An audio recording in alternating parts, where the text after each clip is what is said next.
So this is the road into the Shark Bay World Heritage region, and off to our right we can see the water already. So we'll spend a few days here checking out everything.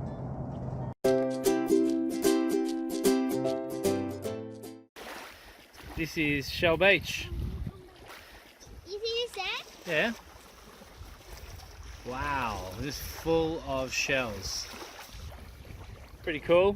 You can see a vermin-proof fence down there to keep the rabbits, foxes, goats out of this area. And there's a cattle grid up on the road, and the water is crystal clear. Looks awesome. It's a little bit cold at first, but it's good to get in there now. What a way to start our time on the Coral Coast. It's every bit as beautiful as you'd heard. Shell Beach, it's something special. It's pretty stunning, isn't it? Yeah, it's very clear waters, obviously heaps of shells. Apparently in some parts it's up to 9 meters deep, and this has been forming over thousands of years, and you just come along and there's just shell everywhere. It doesn't hurt your feet. A lot of people on wiki camps talking about the flies and the shells and how uncomfortable it is, but it's fine. It's no worries at all. Whoa!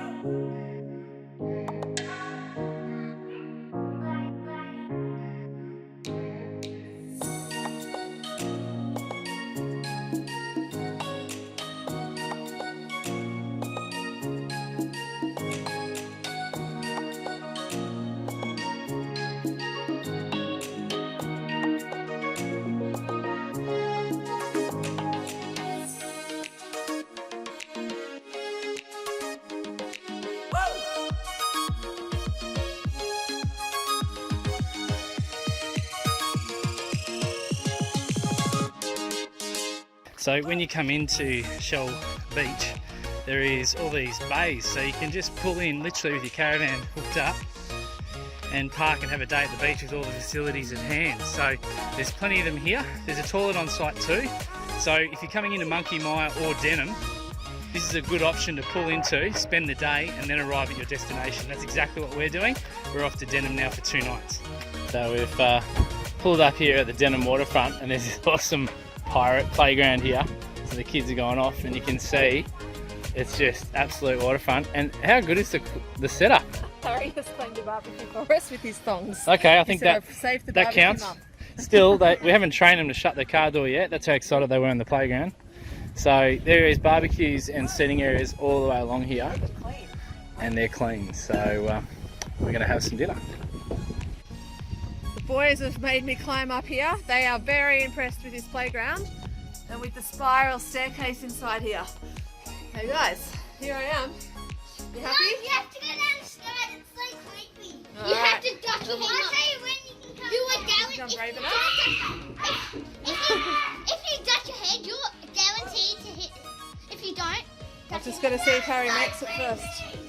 Do you make it? Right, here we go down the slide. Oh, I'll take it down for you.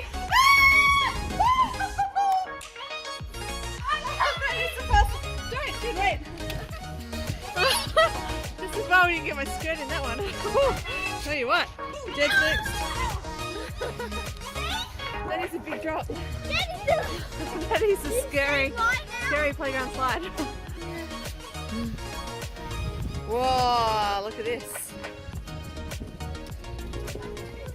Whoa, that is one scary slide. It's a pretty good playground. There is heaps to do here, and it's really well themed as a pirate playground. The boys are having a blast. So Steph. We're having a bit of a barbecue here at sunset. We've got 2 barbecues on the go. How good is that? 1 vegetarian, 1 meat. So we've got some chicken wings, we've got some pumpkin and potatoes, some tofu, and I've pre-cooked some broccoli and cauliflower. And you can just see the amazing colours in the background with the palm trees.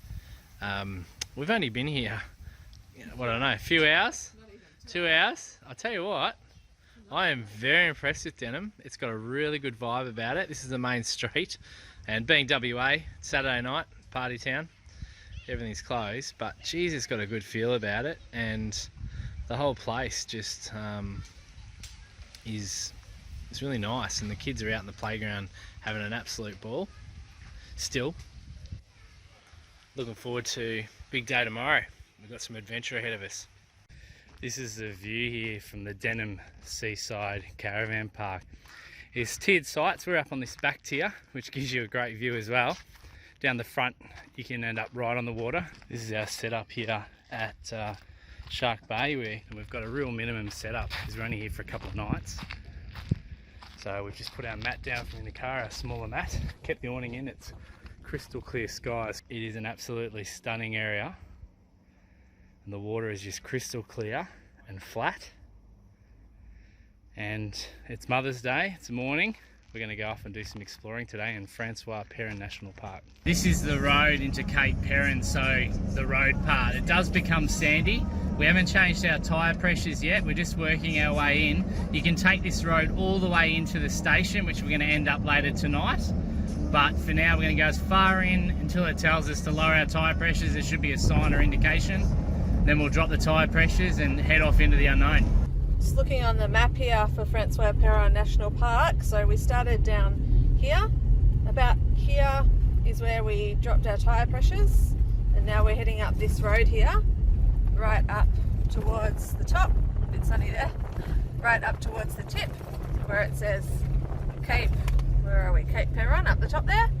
Then we're going to make our way down throughout the afternoon down to Bottle Bay, all the way back down then to Big Lagoon, and then we'll check out the heritage area at the end of the day. This is a lot of fun and a lot more confident since I guess our early forays at Robe, driving on the beach, and then Flinders Ranges, a bit of forward driving.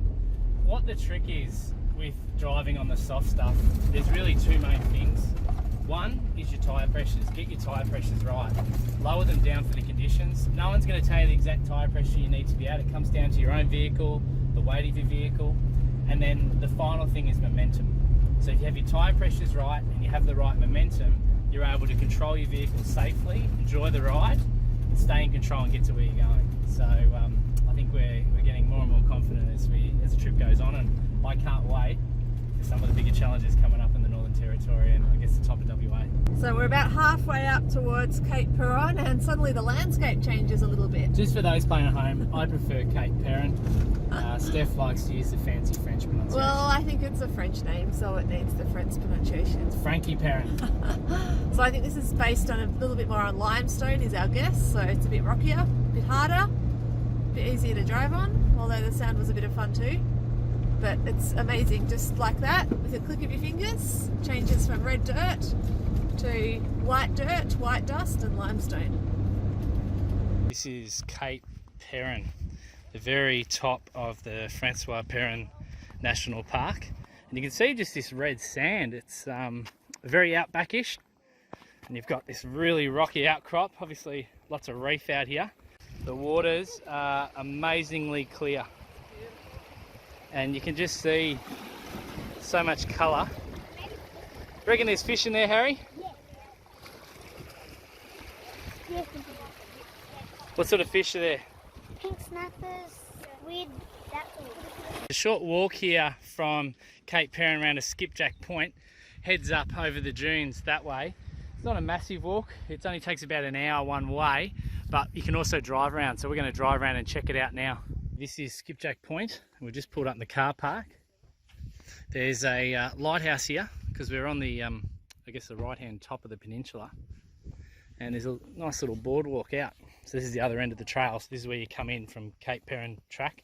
The facilities in the national park here are what we've come to expect in WA. They're just brilliant. There's shelters around with tables and chairs, modern toilet facilities, all nice and clean. The boardwalks, they really look after their national parks in WA, so that's very well done. Well done, Western Australia. Thank you for great facilities for us. It's pretty impressive, the boardwalk down here, passing over these red sands, which then all of a sudden meet crystal blue waters. At the end of the path, we found a seat and we're going to go dolphin watching, see what we can find. Where the dark meets I the just light. feel like a shark or something. Cool. Jumping up a little bit though, Harry. Yeah. Harry spotted something out there, we're just trying to work out what it is. There it is again. Oh yeah. Did you see it? Just there. Oh yeah, there it is. That looks like a dolphin now. Yeah. Yeah, it's dolphin-y to me. Though, isn't he? He's not moving around. It might be fishing or eating something. Looks like a shark. Dolphins usually in groups, aren't they? There you go, there they are. Nice timing, Steph. Nice timing. Dolphins. They are just sitting there, yeah. It is beautiful out here. We've seen some dolphins off the coast, and you can still see them out there actually. They're just over top, cruising along. We'll see if we can get them at a better angle. We're not going to Monkey Mia. We've heard mixed reports. It's a beautiful resort, that is definitely guaranteed, but we're on a lap of Australia and we don't really need to go to a resort right now. We're enjoying doing some rougher stuff and we can't wait to get out in the bush a bit more, so we're more than happy to see some dolphins out in the wild, avoid lining up to see them and enjoy some of the natural things. And this bay is awesome. Have a look at that, boys. See that bird going off, a cormorant? Cormorant flying along. So here in Australia, 35% of our bird population actually live here in the Francois Peron National Park, and a further 65 different species actually come here to breed throughout the year. So that's why it's a World Heritage Area, not just the marine life, but also the bird life that exists around it as well. Cormorants flying past, I thought it was the same pair, but they're just lining up ready to go down on the coast, going out fishing. 3, Look at them all. 2, 1, go! Okay, I don't think they're racing. Just hanging out on the island. How still is it? There is absolutely no wind at all. It is amazing. The flies are loving it, but you know what? It's a little bit overblown. It's okay. Look at that. Still as. You could skip a stone all the way to China from here. That's my expression, trademark pending. We're just coming into Bottle Bay and there's a map on the way in that tells you the camping areas and the day use area, as well as beach access for your car onto the beach, which is what we were hoping for. We were hoping to set up for an hour or two, sit down on the beach and enjoy some fishing, maybe a little bit of a dip, maybe a bit of a book to read as well.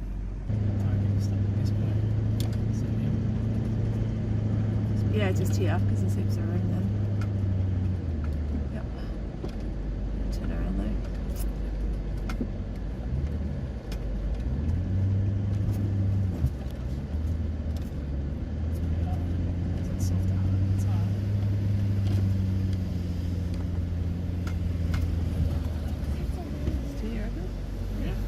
We're getting set up here for our day at the beach. This is Bottle Bay. It is beautiful. There's only 2 other cars on the beach and I can see some rocks out there and a good sandy area for swimming, so I'm going to do some snorkeling, swimming and fishing today. We've changed into some bathers and popped the awning out up here on the car. Enjoy a couple of hours on the beach. Have a look at this, I'll turn around. How is that for beautiful? The boys are out there fishing. Alex is over here pumping, trying to get some bait. Hey Harry, what's up? Any luck? Not yet.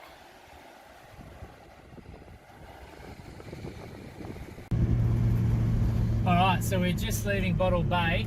We've ended up with one little flathead, which I tried to parlay into something bigger by rigging it up, and that didn't come to fruition, so I need to work on technique now. So what we're going to do now is we're going to head up and check out Big Lagoon. So just cruising along this big track. It's been cut up by a few 4 drives today, and looks like we're going to get out of here. Mission accomplished.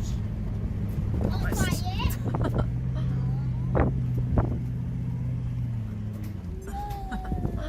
There we go.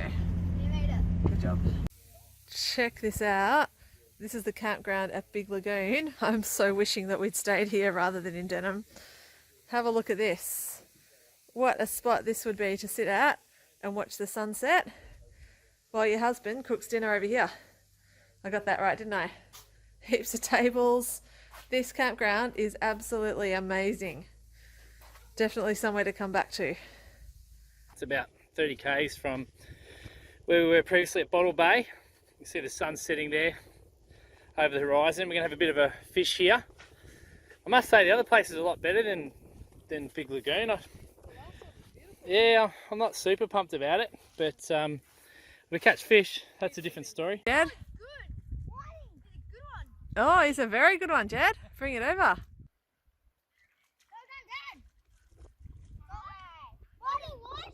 Another one. It's nearly a meal. We've already caught a couple of nice size sand whiting, and the colours are again beautiful. Getting by, Taz?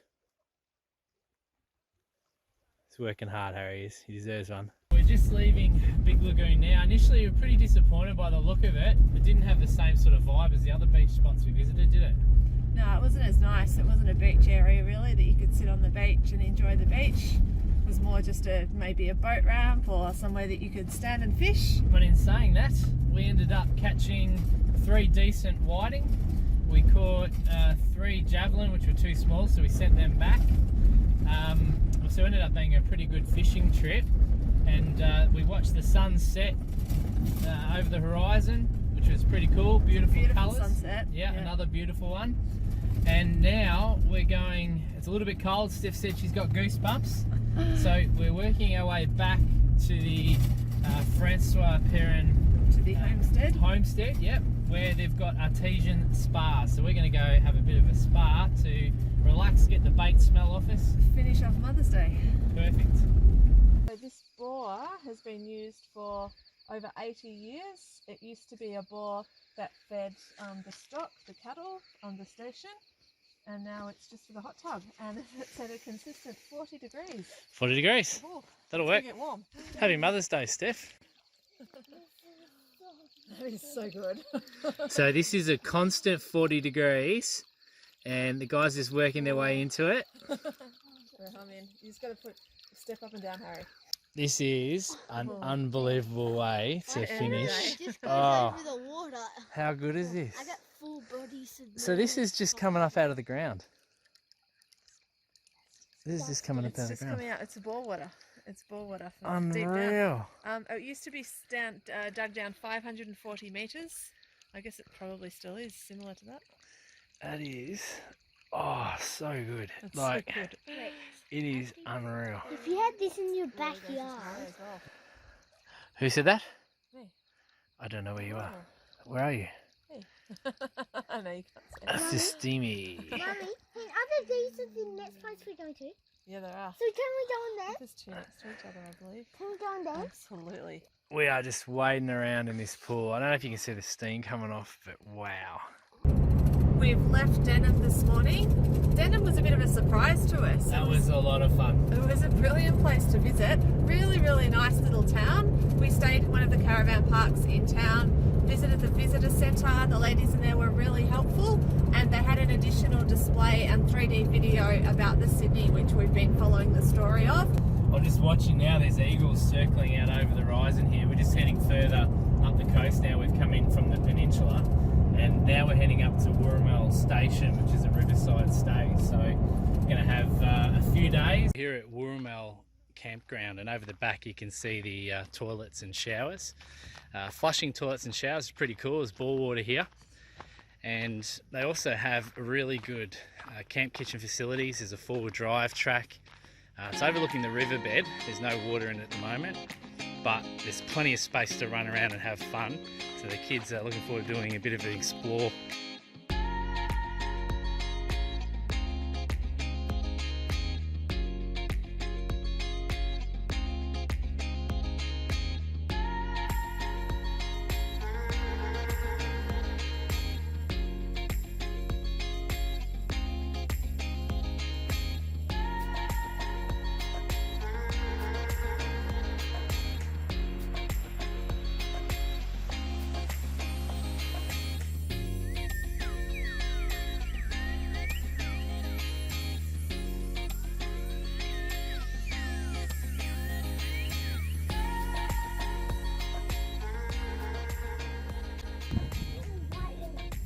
Harry has just run out of the van to tell us that there's a cow just over there, the dry riverbed, right on the edge. We think we saw this guy probably an hour ago wander along, and he's still there hanging out.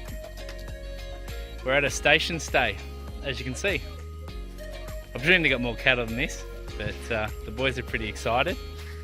Got the cow just cruising along looking at all the grass. This is our spot up on the riverbank here. You can see I'm safely in the river. I don't have a life jacket on. It's only a couple of times a year the waters rip through here. It's pretty cool to come out and explore. There's cows sort of working the side banks at the moment, trying to find a bit of grass. So these are grazing locally. There's a bunch of other animals that sort of kick around as well, apparently, some horses and stuff. Got our swimming gear, and we're going just for the short walk down to the artesian baths. We're here at Wooramel and we're back in the hot tubs. So this one's a little bit cooler, 33 degrees. As it Charleston's past, and we're just watching the sunset over the horizon. Have a look at that. Looks amazing. We're in the spa, or in the artesian bath. I'm telling Steph, you gotta look good for the photo. I'm like, I really can't with these flies everywhere. I'm constantly. Oh, they're slowing down. They're not too bad. This looks like you got crazy hair and you're trying to keep it under control. This is worth it just for the waters alone. So you've got a choice of 4 different tanks. There's usually at least 3 that are filled, and they turn the water over quite regularly. So if you're a little bit grossed out, don't be. There's just a constant bore going on, and the waters are filling up from essentially 250 metres below the surface. Oh, these spas are beautiful. This is actually my 2nd time in them today and 3rd day in a row.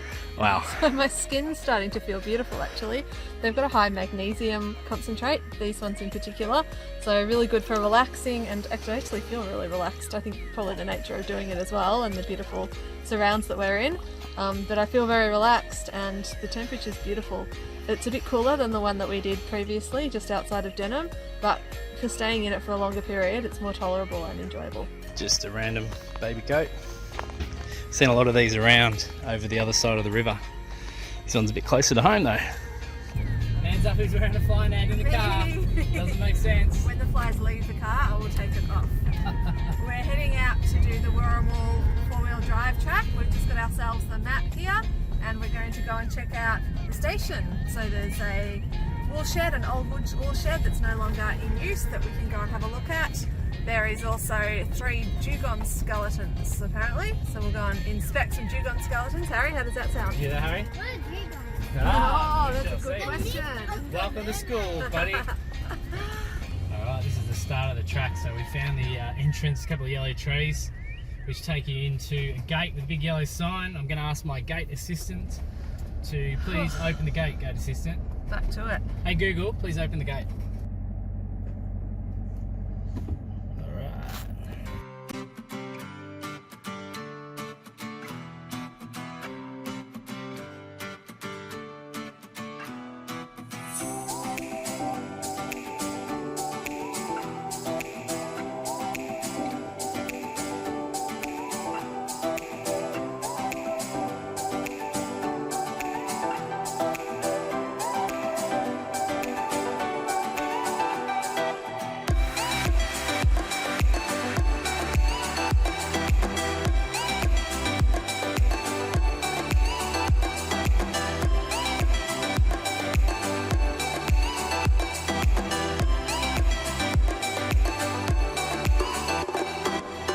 So we've come up to the wool shed and there's still wool. These wool sheds were used up until 2006, and so now as part of the 4-wheel drive track you can go around and have a bit of a look. We're just checking out all these old bottles, collection of bottles. So yeah, that could be up to That's the clippers, yep, that's exactly what they are. It is an old shoe. Look at that. That's a very old shoe. Check that out. What's not?